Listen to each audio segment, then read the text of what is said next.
Hi అండి, welcome to Priya kitchen. ఈరోజు మేము చూపించబోయే రెసిపీ చల్ల పునుకులు అనమాట. ఈవినింగ్ చక్క స్నాక్ లాగా తినడానికి మరి ఇష్టపడే రెసిపీ అనమాట. ఇది చల్ల పునుకులు ఏ విధంగా తయారు చేయాలో మీకు చూపించబోతున్నాను.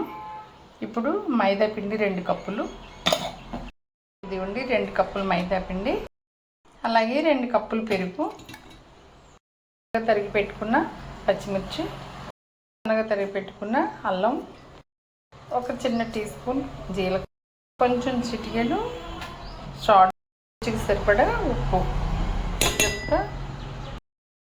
ఇదంతా చక్కగా ఇలా కలుపుకోవాలండి. కొంచెం వాటర్ పోసుకొని కలుపుకోవాలండి. ఇది కూడా మంచిగా ఇలా ఇలా కలుపుకుంటే సరిపోతుంది. ఇలా కలుపుకుని ఒక 2 అవర్స్ ఇలాగే మూత పెట్టేసి అలా ఉంచుదాం. చూడండి, బాగా పెట్టి ఆయిల్ వేస్తాను కొంచెం. ఇందులో ఒక 4 పచ్చిమిర్చి,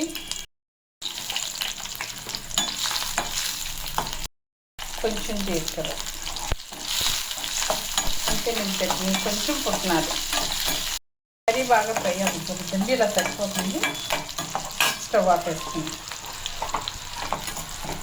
ఇవ్వండి, ఇందులో ఇది పుట్నాలు అనమాట. 1 కప్ వేసాను. కొంచెం సాల్ట్, ఇదిగోండి, ఇది రవ్వ చింతపండు. దీన్ని ఇప్పుడు ఇలా మిక్సీ పట్టేసుకుందాం. ఇదిగోండి చట్నీ అయిపోయింది. దీన్ని కొంచెం తాలింపు పెట్టుకుందాం. ఇదిగోండి, ఇలా ఉండాలి పలచగా. చల్ల పునుకులు ఇలా పలచగా ఉంటేనే బాగుంటుంది చట్నీ తాలింపు కోసం కొంచెం జీలకర్ర, కాయగూరలు కొంచెం, ఒక వెల్లుల్లి, కొంచెం కరివేపాకు. చూడండి, తాలింపు ఇందులో వేసుకుందాం. చట్నీలో కమ్మటి చట్నీ రెడీ అయిపోయిందండి. ఇంక చల్ల పునుకులు వేసుకుందాం. పానీలో చల్ల పునుకులు వేస్తాక ఆయిల్ వేస్తున్నాను.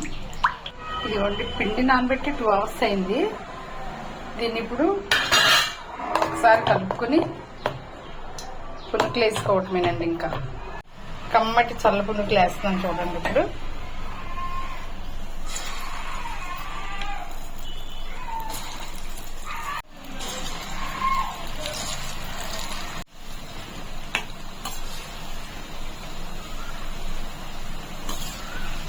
చూడండి ఎంత బాగా వచ్చినాయో. మనం బయట కొనుక్కునే షేప్లోనే వచ్చినాయి. చూసారా, చాలా హ్యాపీ అనిపిస్తుంది కదండి. మనం ఇలా ఇంట్లో చేసుకుని మన పిల్లలు పెట్టుకుంటే ఎంత బాగా అనిపిస్తుందో. నాకు చాలా హ్యాపీ అనిపిస్తుందండి. చూడండి ఎంత చక్కగా షేప్ కూడా చూసారా, బయట వాళ్ళు అమ్మేలాగా వచ్చినాయి. ఓకే అండి, మీరు కూడా ఈ విధంగా కొత్తగా ఇప్పుడే ట్రై చేసిన వాళ్ళకి కూడా వచ్చేస్తుందండి. మీరు పక్కా ఈ కొలతలతో మీరు చెయ్యండి. కరెక్ట్గా ఇలాగే వస్తే చాలా టేస్టీగా ఉంటాయి. ఈ దీంట్లోకి కాంబినేషన్ పుట్నాల చట్నీ చాలా బాగుంటుందండి. ఇంకే చట్నీ అయినా అంత టేస్టీగా ఉండదు. పుట్నాల చట్నీ పలచగా చేసుకుని, ఉల్లిపాయలు కట్ చేసుకుని ఈ చల్ల పునుకులు వేసుకుని తింటే అబ్బా వేరే లెవెల్ అండి. అసలు ఇంకా మర్చిపోం, అంత టేస్టీగా ఉంటాయండి. చూడండి, మా అమ్మాయి తింటుంది. ఇలాగే మీ పిల్లలు కూడా చేసి పెట్టండి, హ్యాపీగా తింటారు. మనం బయటే చేసి అక్కర్లేదు, ఇంకా ఇంట్లో కూడా చేసుకుని మనం చక్కగా చూసారా ఎంత బాగుందో. ఇంత క్రిస్పీగా గొల్లగా ఇంత చక్కగా వచ్చినాయో. చూడండి, చల్ల పునుకులు క్రిస్పీగా రెడీ అయిపోయినాయండి. అలాగే చట్నీ, ఉల్లిపాయలు, మంచి టేస్టీ. ఈ విధంగా మీరు ట్రై చేయండి, చేసుకుని తినండి, ఎంజాయ్ చేయండి. మరి నా ఛానల్ని సబ్స్క్రైబ్ చేయండి, లైక్ చేయండి, షేర్ చేయండి. Thank you. ఎలా ఉన్నాయి రా పునుకులు? చాలా బాగున్నాయా? నచ్చినాయా నీకు? సూపరా? Thank you.